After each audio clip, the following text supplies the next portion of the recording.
नमस्कार दोस्तों, स्वागत है आप सभी का आपके अपने यूट्यूब चैनल ऑब्जेक्टिव सेंटर पर। दोस्तों यहाँ पर हम लोग इलेक्ट्रीशियन फर्स्ट ईयर का दोस्तों ऑफिशियल क्वेश्चन पेपर देखने वाले हैं, ठीक है, जो कि दोस्तों 2 अगस्त को हुआ है। ठीक है, 2 अगस्त का ये पेपर है। और यहाँ पर दोस्तों देखिए, यहाँ पर सबसे पहले आपको यहाँ पर ट्रेड थ्योरी का 38 प्रश्न आपको देखने को मिलेगा। इसमें दोस्तों पहला प्रश्न कह रहा है कि घरेलू वायरिंग स्थापना में अनुमत रिसाव धारा क्या है। ठीक है, यहाँ पर वर्तमान नहीं रहेगा, यहाँ पर रहेगा आपका करंट यानी कि धारा रहेगा। ठीक है, यहाँ पर देखिए करंट की बात किया गया है। तो घरेलू वायरिंग स्थापना में अनुमत जो रिसाव धारा होता है दोस्तों, ये आपका फुल लोड करंट का दोस्तों 1/5,000वां भाग होता है। ठीक है, दूसरा प्रश्न यहाँ पर कहा गया कि 3 कला एसी परिपथ में कलांतर कितना होता है। तो 3 कला एसी परिपथ में जो कलांतर होता है वह आपका 120 डिग्री होता है। ठीक है, इसके बाद दोस्तों यहाँ पर तीसरा प्रश्न आ चुका है। यहाँ पर कह रहे हैं कि डीसी सर्किट का पावर फैक्टर क्या होता है। तो देखिए दोस्तों, डीसी सर्किट का जो पावर फैक्टर होता है यह आपका यूनिटरी यानी कि इकाई होता है। चौथा प्रश्न यहाँ पर देखिए कहा गया है, कह रहे किसी परिपथ भंजक का उपयोग किस परिपथ भंजक का उपयोग यानी कि सर्किट ब्रेकर का उपयोग 100 एम्पियर धारा रेटिंग से ऊपर किया जाता है। तो 100 एम्पियर धारा रेटिंग से ऊपर जो हम लोग सर्किट ब्रेकर यूज करते हैं वह हमारा रहता है एमसीसीबी यानी कि मोल्डेड केस सर्किट ब्रेकर। यहाँ पर पांचवा प्रश्न कहा गया, केबल की अधिक अतिरिक्त धारा सुरक्षा के लिए धारा रेटिंग कारक क्या है। केबल के अधिक अतिरिक्त धारा सुरक्षा के लिए जो धारा रेटिंग होता है वह 0.81 होता है। ऑप्शन नंबर यहाँ पर सी करेक्ट हो जाएगा। छठवां प्रश्न है कि एसी समानांतर परिपथ में प्रेरकत्व का पारंपरिक क्या है। तो एसी समानांतर परिपथ में प्रेरकत्व का जो पारंपरिक है दोस्तों यहाँ पर ससेप्टेंस है। ऑप्शन नंबर बी करेक्ट हो जाएगा। सातवां प्रश्न करें, ईसीसी का विस्तार क्या है। ईसीसी का फुल फॉर्म होता है अर्थ कंटिन्यूटी कंडक्टर। ऑप्शन नंबर यहाँ पर बी करेक्ट हो जाएगा। आठवां प्रश्न करें कि वायरिंग स्थापना में परीक्षण का प्रकार क्या है। तो वायरिंग स्थापना में परीक्षण का जो प्रकार होता है यहाँ पर दिखाया गया है, यह आपका कहलाता है insulation resistance test between conductor and earth, चालक एवं भूमि के मध्य कुचालक प्रतिरोध की जांच। नौवां प्रश्न करें, कौन सी युक्ति धूप को विद्युत ऊर्जा में बदलता है। यानी कि सनलाइट को जो इलेक्ट्रिकल एनर्जी में बदलता है वो आपका फोटोवोल्टाइक सेल होता है। ठीक है, 10 नंबर के यहाँ पर प्रश्न कहा गया, पावर ट्रांसफार्मर का ये जो भाग आपको दिखाया गया है, ठीक है, कौन सा भाग है। तो ये जो भाग है दोस्तों ये आपका बुखोल रिले का है। ठीक है, इसके बाद 11 नंबर का प्रश्न यहाँ पर कहा गया है कि अर्थ प्रतिरोध परीक्षक में धारा उत्क्रमक का कार्य क्या होता है। तो अर्थ प्रतिरोध परीक्षक में धारा उत्क्रमक का जो काम होता है वो करता है कि डीसी आपूर्ति को एसी आपूर्ति में बदलता है। 12 नंबर क्वेश्चन करें यहाँ पर कि शॉर्ट सर्किट टेस्ट द्वारा ट्रांसफार्मर के किस हानि का निर्धारण किया जाता है। तो शॉर्ट सर्किट टेस्ट के द्वारा हम लोग ट्रांसफार्मर का कॉपर लॉस को निर्धारित करते हैं। 13 नंबर का प्रश्न करें, ब्रिटानिया ट्री जोड़ का क्या उपयोग है। तो ब्रिटानिया ट्री जॉइंट का उपयोग दोस्तों हम लोग सिरोपरी लाइन से सेवा जुड़ाव हेतु जोड़ते हैं। तो typing the service connection from overhead line आपका करेक्ट आंसर हो जाएगा। 14 नंबर का प्रश्न कर रहा है कि नए घरेलू वायरिंग स्थापना का परीक्षण करने के लिए किस उपकरण का उपयोग किया जाता है। तो नए घरेलू वायरिंग स्थापना का परीक्षण करने के लिए जो उपकरण हम लोग यूज करते हैं वह हम लोगों का मेगर होता है। तो मेगर आपका करेक्ट आंसर हो जाएगा यहाँ पे।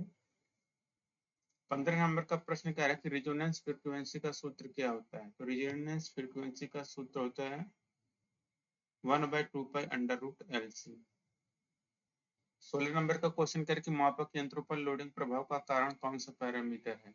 मापक यंत्रों पर लोडिंग प्रभाव का जो कारण पैरामीटर है वो आपका दोस्तों लो सेंसिटिविटी, कम संवेदनशीलता। 17 नंबर क्वेश्चन है, उपकरण अर्थिंग की तुलना में सिस्टम अर्थिंग अलग क्यों है।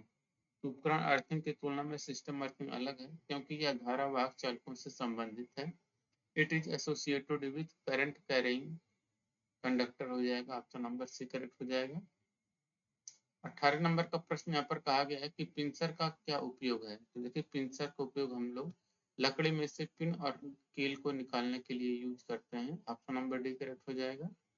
19 नंबर का प्रश्न कह रहा है कुचालक प्रतिरोध की इकाई क्या है।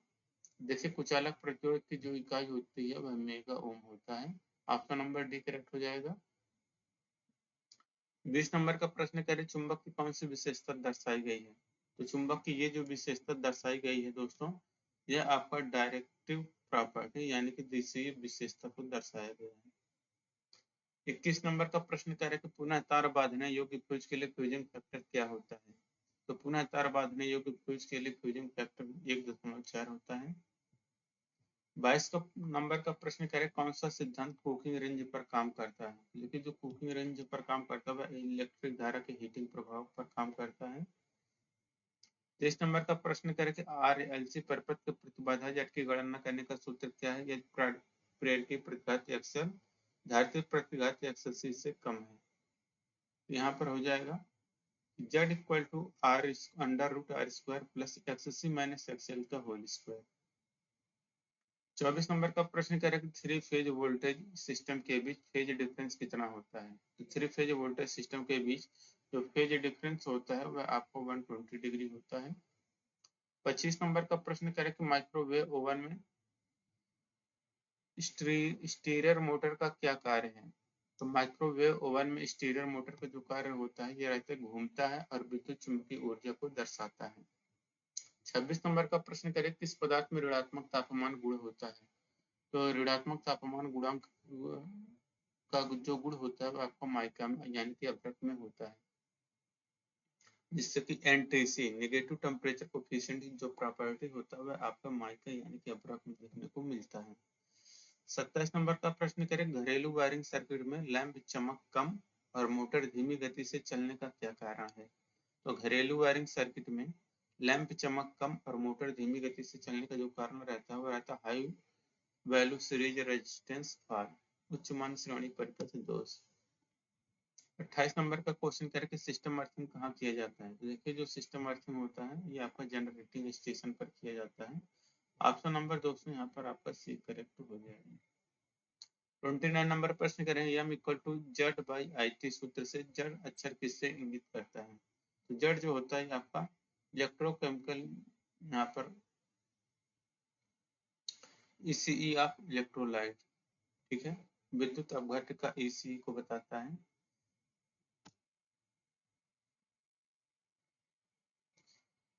पीड़ित के रक्त के बहाव को रोकने के लिए क्या प्राथमिक चिकित्सा उपलब्ध कराई जाती है। देखिए पीड़ित के रक्त के बहाव को रोकने के लिए प्राथमिक चिकित्सा जो उपलब्ध कराई जाती है ये रहती है कि चोट लगे हुए भाग पर दबाव डालना चाहिए।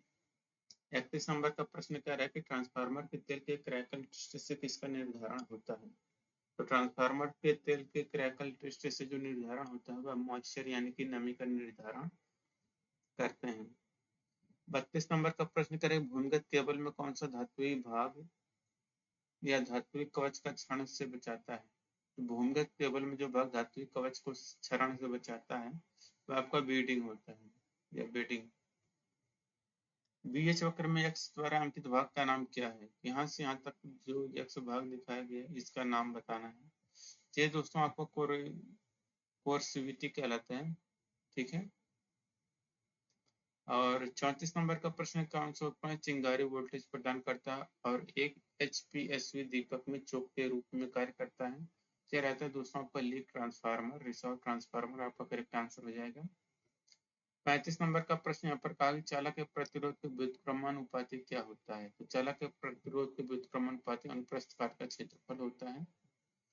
36 नंबर का प्रश्न करें पावर वाट मीटर रीड्स कौन सा है। तो पावर वाट मीटर रीड्स जो होता है आपका ट्रू पावर यानी कि वास्तविक शक्ति होता है। 37 नंबर का प्रश्न है घरेलू तारों में लचीली तारों का क्या उद्देश्य है। तो घरेलू तारों में लचीली तारों का जो उद्देश्य रहता है वो रहता है आपका कनेक्शन ट्रांसपोर्टेबल अप्लायंसेज। घरेलू वायरिंग स्थापना में परीक्षण का प्रकार क्या है। ये जो आपको परीक्षण का प्रकार दर्शाया गया है ये आपको दोस्तों पोलैरिटी टेस्ट यानी कि ध्रुवता जांच है। देखिए वर्कशॉप कैलकुलेशन एंड साइंस के 6 प्रश्न देखने को मिलेगा। आगे सन थीटा किसके बराबर होता है। तो सन थीटा बराबर होता है लंब बटा खंड यानी कि अपोजिट साइड बटे हाइपोटेनस। दूसरा प्रश्न है कि द्वितीय आर्डर लीवर का कौन सा उदाहरण है। तो द्वितीय आर्डर लीवर जो होता है आपका बोतल ओपनर जो है आपका द्वितीय आर्डर लीवर है। तीसरा प्रश्न क्या है इनमें से मूलभूत इकाइयां कौन सी हैं। देखिए जो मूलभूत इकाइयां हैं वह लंबाई, द्रव्यमान और समय है। चौथा प्रश्न करें, इनमें से किस धातु में प्रमुख सामग्री के रूप में लोहा होता है? तो रहता है आपका दोस्तों फेरस मेटल यानी कि लौह धातुओं में लोहा होता है। पांचवा प्रश्न करें कि एमकेएस प्रणाली में यह अक्षर किसको दर्शाता है? तो एमकेएस प्रणाली में यह अक्षर दोस्तों यहाँ पर मीटर को दर्शाता है। छठा प्रश्न करें कि तृतीय ऑर्डर लीवर का कौन सा उदाहरण है? तृतीय ऑर्डर लीवर जो होता है आपका फॉरसेप्स होता है। अब इंजीनियरिंग ड्राइंग का दोस्तों यहाँ पर 6 प्रश्न देखने को मिलेगा। पहला करें लाइन बी को पहचाने। तो ये जो लाइन बी दोस्तों यहाँ पर दर्शाया गया है, यह लाइन बी यहाँ पर आपका डायमेंशन लाइन कहलाता है, आयाम रेखा। दूसरा प्रश्न है, चित्र में दिखाए गए प्रिज्म का नाम क्या है? तो ये जो है 1 2 3 4 5 और 6 फलक दिए गए हैं, क्या आपका हेक्सागोनल प्रिज्म हो जाएगा। ठीक है। अब तीसरा प्रश्न है, उपकरण का नाम बताइए। ये जो आपको उपकरण दिखाया गया है दोस्तों, ये आपका ओपन एंड स्पैनर कहलाता है। कौन सा तीर सही है? तो यहाँ पर दोस्तों ये जो नुकीला वाला तीर है ये आपका सही है। ठीक है। और यहाँ पर देखिए कह रहा है उपकरण को पहचाने। तो ये जो उपकरण दिखाया गया है ये आपका दोस्तों आपका बॉल पिन हैमर कहलाता है। ठीक है। ऑप्शन नंबर यहाँ पर डी करेक्ट हो जाएगा, बॉल पिन हैमर। ठीक है, डी हो जाएगा बॉल पिन हैमर। छठा प्रश्न करें, सामग्री के प्रतीक को पहचाने। ये जो आपको सिंबल दिखाया गया दोस्तों, ये आपका स्टील का सिंबल है। ऑप्शन नंबर बी करेक्ट हो जाएगा, स्टील। अब दोस्तों यहाँ पर एम्प्लॉयबिलिटी स्किल का प्रश्न आ चुका है। एम्प्लॉयबिलिटी स्किल में यहाँ पर देखिए करें SW2 का फुल फॉर्म पूछा गया है। यहाँ पर हो जाएगा स्ट्रेंथ, वीकनेस, अपॉर्चुनिटी, थ्रेट हो जाएगा। दूसरा प्रश्न यहाँ पर कहा गया लघु उद्योग की तुलना में बड़े पैमाने पर व्यवसाय की आवश्यकता है। तो हो जाएगा मोर नंबर ऑफ पर्सन, अधिक व्यक्तियों की। तीसरा प्रश्न करें, एक विकास मानसिकता वाला व्यक्ति हमेशा कैसा तैयार रहता है? एक विकास मानसिकता वाला व्यक्ति हमेशा ग्रोथ, चेंज और लर्न करने के लिए तैयार रहता है। चौथा प्रश्न करें, जांच करने वाले प्रश्न आपकी मदद करते हैं। तो ग्राहक की विशिष्ट आवश्यकताओं की पहचान करने के लिए यहाँ पर करेक्ट आंसर हो जाएगा। पांचवा प्रश्न है, सौर गर्मी या ठंडी वाली शारीरिक असहजता किसके अंतर्गत आता है? ये इन्वायरमेंट बैरियर यानी कि पर्यावरण बाधा के अंतर्गत आता है। छठा प्रश्न कह रहा है कि आनंद प्राप्त करने के लिए केवल गाने सुनना किसके अंतर्गत आता है? तो आनंद प्राप्त करने के लिए केवल गाने सुनना यह आपका प्रशंसात्मक लिसनिंग के अंतर्गत आता है। सातवां प्रश्न करें यहाँ पर कि सही प्रश्न शब्द भरे। यहाँ पर कह रहे हैं who is the speaker at the function, हो जाएगा यहाँ पर। आठवां प्रश्न करें, विदेशी व्यापारियों तक पहुंच प्राप्त करने और संगठनों के हित को जल्दी बढ़ावा देने के लिए किस दृष्टिकोण का उपयोग किया जाता है? जिसके लिए हम लोग ज्वाइंट वेंचर यानी कि संयुक्त उद्यम का उपयोग करते हैं। कह रहा है किसी कार्य में किए जाने वाले कर्तव्यों और जिम्मेदारियों का लिखित विवरण क्या कहलाता है? यह आपका जॉब डिस्क्रिप्शन, नौकरी का विवरण कहलाता है। 10 नंबर का प्रश्न करें कि वैल्यू है। तो देखिए वैल्यू जो होते हैं हमारे दृष्टिकोण और कार्रवाई को प्रेरित करते हैं। 11 नंबर का प्रश्न करें, मोटिवेशन को कैसे वर्गीकृत किया जाता है? तो मोटिवेशन जो होता है आंतरिक और बाह्य होता है। 12 नंबर का प्रश्न करें, आमने सामने के संचार में टोन ऑफ वॉइस है। तो ये रहता है दोस्तों आपका 38%। 13 नंबर का प्रश्न करें, अपने ग्राहक को बधाई दी है।